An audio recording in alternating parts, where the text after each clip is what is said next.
하나님을 공경하며 형제를 사랑하며 하나님을 두려워하며 왕을 존대하라. 아멘. 네, 계속해서 베드로전서를 알아가 보고 있습니다.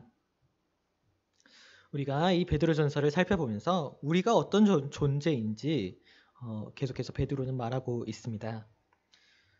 이 세상에서 이제 나그네로 살아가는 우리는 소망을 가지고 살아갑니다. 그 소망을 가진 우리는 지난 시간 이제 모퉁이돌 위에 교회를 세워야 한다고 배웠습니다. 모퉁이돌 대신 그 주님 위에 교회를 세우면은 흔들리지 않고 또 무너지지 않는 아주 견고한 교회가 될 수 있습니다. 왜 그렇습니까? 바로 그 교회가 주님께서 택하시고 또 왕같은 제사장으로 삼으시고 또 거룩한 나라로 부르신 그분의 소유이기 때문입니다. 우리가 교회로 세워지고 또 그분 안에서 평안을 누리며 살 수 있는 이유, 그 모든 것이 그분의 그 주님의 긍휼하심 때문이라고 우리가 배웠습니다. 우리는 그리스도의 피로 모든 죄를 용서받았습니다. 그런 우리에게 이제는 성령님께서 임재하십니다. 그 성령님이 우리에게 임하실 때 우리는 거듭나게 됩니다. 다시 태어나서 주님의 자녀가 되는 것입니다. 그런 우리는 이제 영원히 주님과 함께 합니다. 오늘 말씀은 이제 주님의 자녀가 된 우리와 또 그로 세워진 교회가 마땅히 해야 할 일들에 대해서 이 베드로가 권면하고 있습니다. 그런데 이제 오늘 베드로가 권면하고자 하는 말씀을 들으실 때 오해해서는 안 되는 부분이 있습니다. 그것은 바로 우리가 구원을 받기 위한 조건으로 이러한 일들을 행해야 하는 것이 아니라 이미 우리는 하나님의 자녀가 되었고 우리가 이미 구원을 받았기에 그런 우리가 이제는 그 구원받은 하나님의 자녀된 우리가 마땅히 해야 할 삶의 자세에 대해서 배우는 것입니다. 그것을 잘 아시고 구원받은 우리가 행해야 할 것이 무엇인지 오늘 말씀을 통해 알아가 보도록 하겠습니다. 오늘 베드로가 말하는 권면 첫 번째입니다. 본문 11절 말씀. 사랑하는 자들아, 거류민과 나그네 같은 너희를 권하노니 영혼을 거슬러 싸우는 육체의 정욕을 제어하라. 먼저 베드로는 우리 안에 이제 성령과 싸우고 있는 그 육체의 정욕을 제어하라고 권면하고 있습니다. 이 육체의 정욕을 제어한다는 것이 사실 제일 힘듭니다. 우리 몸이 생각대로만, 우리 마음대로만 움직인다면 얼마나 좋겠습니까? 마음대로 되지가 않습니다. 이 죄를 계속해서 짓게 되는 이 연약한 육체, 이 육체를 어찌하면 좋겠습니까? 남을 미워하는 마음, 또 우리가 분노하는 마음, 또 실망하는 마음, 그러한 마음들은 우리 스스로 제어가 되지 않습니다. 바울도 그러한 자신의 육체를 보고 스스로 곤고한 자라고 안타까워했습니다. 가끔 우리가 왜 이런 육체에 살아가야 하나 그렇게 생각이 들 수 있습니다. 그러나 그로 인해 우리는 우리 육체가 연약하다는 것을 깨닫습니다. 바로 이 연약하다는 것을 깨닫는 것부터가 시작입니다. 내 힘으로 할 수 없다는 것을 깨닫고 나면은 이제는 하나님을 찾게 되기 때문입니다. 이제는 우리의 그 연약함을 인정하고 우리 안에 있는 죄를 회개하고 나아가 주님을 찾아 의지하는 것입니다. 이제 그 하나님을 의지하시기 바랍니다. 그 하나님이 모든 것을 다 주시기 때문입니다. 우리는 이 땅에서는 아직 육체에 있으나 이미 다시 태어나 하나님의 자녀가 되었습니다. 그러니 더는 육체와는 공존하며 살아갈 수가 없습니다. 싸워 이겨내셔야 합니다. 혼자 힘이 아닌 그 우리 안에 계신 죄와 싸워 이겨내시는 그 성령님을 의지하면서 우리 안에 죄를, 육체의 죄를 완전히 싸워 물리쳐 내셔야 합니다. 육체의 정욕들은 언제든지 찾아옵니다. 그러나 그로 인해 우리가 넘어졌다고 해서 낙심하지 말고 이제는 언제나 다시 일으켜 세워주시는 그 하나님을 깨닫고 찾고 붙잡으시길 바랍니다. 다음으로 베드로의 두 번째 권면입니다. 본문 12절 말씀. 너희가 이방인 중에서 행실을 선하게 가져 너희를 악행한다고 비방하는 자들로 하여금 너희 선한 일을 보고 오시는 날에 하나님께 영광을 돌리게 하려 함이라. 이제 베드로는 선행을 하되 하나님께 영광을 돌리기 위해 하라 말합니다. 이는 당시 시대적인 배경도 있습니다. 당시에는 이제 그리스도인들이, 그 초대교회 당시 그리스도인들이 그냥 숨만 쉬어도 욕먹던, 그렇게 핍박을 받던 시절이 있었습니다. 그 이방인들, 그 로마인들은 그리스도인들이 이제 하나님 외에는 신이 없다고 하니 그런 자들이 얼마나 오만하겠느냐, 그렇게 생각을 했고, 또 우리가 세상 사람들아 이제는 너희는 죄인이다, 회개하라, 이렇게 말하니까 그들이 인류를 증오한다고 생각을 했습니다. 우리가 사람들이 다 죄인이라고 여기니까 그 사람들이 우리를 저 사람들은 사람 자체를 싫어하는구나, 이렇게 생각을 한 것입니다. 이 외에도 우리가 그 당시 성찬식을 할 때는 우리도 성찬식을 하지만 떡을 떼어 놓을 때 또 와인, 포도주를 마실 때도 이제 예수님의 살과 피를 마신다고 하니까 그 이방인들이 우리를 보고, 그리스도인들을 보고 시기를 한다고 이렇게 오해를 했던 것입니다. 또 이외에도 많은데 우리가 형제 자매로 이렇게 여기는 것도, 우리가 지금은 이제 형제님 자매님 하는 게 익숙하지만 그 당시 초대교회 성도들이 처음 보는 사람들께 형제님 자매님 하시는 것이 그들 입장에서는 이 사람들이 근친으로 교제를 하나 오해를 부르는 것이었습니다. 그렇게 모든 오해를 받던 그리스도인이 만인에게, 그 이방인들에게, 모든 사람들에게 이렇게 핍박과 비난의 그러한 대상이 된 것이었습니다. 그런데 이러한 오해로 인한 비난은 사실 오늘날 우리에게도 마찬가지입니다.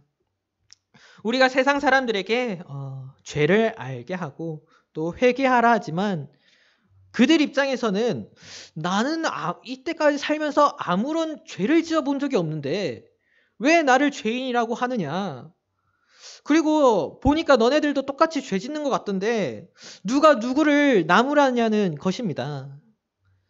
이렇게 우리가 아무리 담대히 복음을 전해도 이럴 수가 있습니다. 예수님께서는 이미 세상이 우리를 미워할 것이라고 하셨기 때문입니다. 이렇게 그리스도인의 핍박은 피할 수 없습니다. 그러나 그럴수록 우리는 세상과 구별되어야 합니다. 거룩하게 구별되어야 하는 것입니다. 오늘 말씀처럼 이제는 우리가 선을 행하며 세상과 다름을 나타내야 합니다. 다만 근데 우리가 이렇게 선을 행할 때, 말씀을 행할 때 조심해야 할 부분이 있습니다. 모든 것이 하나님의 거룩한 나라와 뜻과 영광을 위함이라는 것을 결코 잊으셔서는 안 되는 것입니다. 우리의 선행을 통해 사람들이 교회를, 또 하나님이 궁금해서 찾아오게 해야지, 내가 착한 행실을 했다고 내가 대우를 더 받고 또 내가 존경과 영광을 받아서는 안 된다는 것입니다. 우리가 봉사나 섬김이나 희생을 전부 해도 괜찮습니다. 그러나 그로 인한 모든 영광을 우리가 주께 돌려야지, 그 모든 영광을 자기가 취한다면 그것은 하나님의 것을 도둑질하는 것입니다. 선함이, 우리 안에 있는 선함이 나에게서 나왔다고 착각하셔서는 안 됩니다. 내 힘으로 선을 행하다간, 내 힘으로 희생을 하고 섬김을 하다가는 크게 시험 들고 말 것입니다. 우리의 선함도, 섬길 수 있는 힘도, 심지어 우리가 돈을 버는 힘도 모두 주님께서 왔음을 우리가 깨달으셔야 합니다. 그렇기에 우리가 주님께 돌려드리는 것입니다. 감사한 마음으로 그 모든 것을 주신 주님께 돌려드릴 때 주님께서 더욱 기뻐하시는 것입니다. 그런 진실한 선을 행하는 그리스도인들에게 베드로는 이제 이 땅의 권세에 순종하라고 권합니다. 오늘 본문 13절 15절입니다. 인간의 모든 제도를 주를 위하여 순종하되 혹은 위에 있는 왕이나 혹은 그가 악행하는 자를 징벌하고 선행하는 자를 포상하기 위하여 보낸 총독에게 하라. 곧 선행으로 어리석은 사람들의 무식한 말을 막으시는 것이라. 이 땅의 권세, 또 나라의 법에 순종하는 것, 우리는 그 모든 것을 주를 위해 순종합니다. 주님께서 모든 권세를 가지셨고 또 위정자들에게 권세를 주신 분도 주님이시기 때문에 우리는 이 세상의 법에 따르면서 그 뜻을 순종하면서 주님의 뜻까지 나타내는 것입니다. 제 친구 중에 이제 안 믿는 친구가 저에게 이런 말을 한 적이 있습니다. 너네는 세상의 법이 우선이냐, 먼저냐, 혹은 성경이 먼저냐? 물론 저희는 성경이 먼저입니다. 그러나 성경이 먼저이기에 세상 법도 따릅니다. 그 친구는 이제 많은 그리스도인들이 이제 성경만 고집하면서 세상의 법을 안 따르는 사람들을 많이 보았다고 합니다. 그것은 참 안타까운 일일 것입니다. 그러나 우리가 세상의 법을 순종하며 따르지만 그렇다고 해서 용납 못하는 것이 아예 없는 것은 아닙니다. 세상 법이라도 결코 용납해선 안 되는 법도 있습니다. 그렇다면 어떤 법들은 지켜야 되고 또 어떤 법은 지키면 안 됩니까? 오늘 본문 16절에서 17절입니다. 너희는 자유가 있으나 그 자유로 악을 가리는 데 쓰지 말고 오직 하나님의 종과 같이 하라. 무 사람을 공경하며 형제를 사랑하며 하나님을 두려워하며 왕을 존대하라. 우리에게 무엇이든 할 자유가 있으나 이제는 그 자유를 육체의 소욕이 아닌 주님의 뜻 안에서 주님을 위해 누려야 합니다. 왜냐하면 그 안에 진정한 자유와 또 참되고 영원한 기쁨이 있기 때문입니다. 이제 그 주님께서 이제 말씀하십니다. 모든 사람을 존중하며 형제를 사랑하며 하나님을 두려워하며 세상의 법을 존중하라고 말입니다. 우리가 어떤 법을 맞서야 합니까? 하나님을 두려워하며 하나님의 법, 바로 사랑의 법을 해치는 모든 것에는 우리가 맞서야 합니다. 맞서는 것에서도 사실 이거를 오해하셔서는 안 됩니다. 그 이슬람과 같은 그런 과격자들과 같이 이제 자신들의 법이 세상 모든 법보다 우선으로 여겨 다른 이들을 존중하지 않으며 또 사랑하지 않으며 무고한 자들에게 이렇게 피해를 주면서 맞서라는 것이 아닙니다.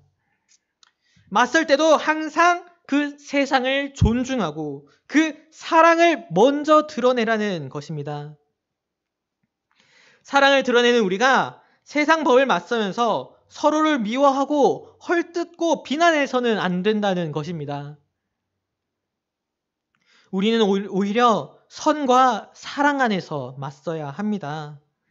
사람을 해치는 법들, 또 하나님 이외에 다른 신들을 섬기게 하는 법들, 예배를 못하게 하는, 그런 예배를 못하게 막는 법들, 말씀을 증거하지 못하게 하는 법들, 그런 법들은 우리가 따를 수 없습니다.